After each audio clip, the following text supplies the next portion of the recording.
We listen, we learn, we connect, where every story matters. Welcome to Beyond Borders with Meera Shankar.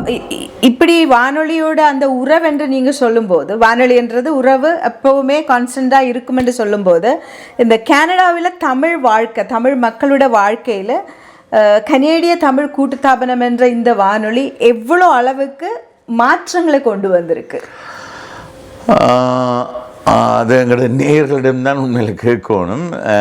இது ஒரு 30 வருஷத்துக்கு மேலான ஒரு பயணம். என்ன 30 வருஷம். இப்போ ஆரம்ப காலத்தில்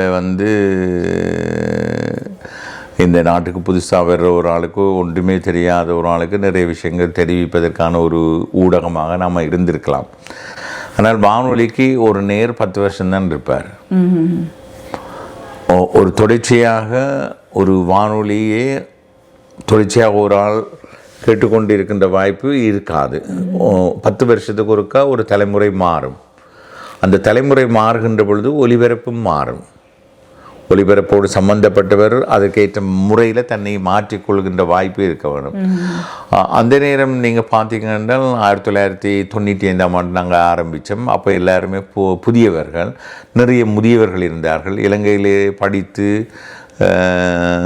ஓய்வூதியம் பெற்றவர்கள் இங்கே வந்திருக்கின்ற பொழுது அவர்களுக்கு ஒரு துணை தேவைப்பட்டது, அவர்களுக்கு ஒரு பொழுதுபோக்கு தேவைப்பட்டது. அந்த நேரத்தில் எந்த விதமான ஊடகங்களும் இருக்காத ஒரு காலம், எங்களுடைய வானொலி மட்டுமே இருந்த ஒரு காலம் இருந்த காலத்தால் அவர்கள் இந்த வானொலியை நிறைய நேசித்தார்கள். நாங்களும் அவர்களுக்கான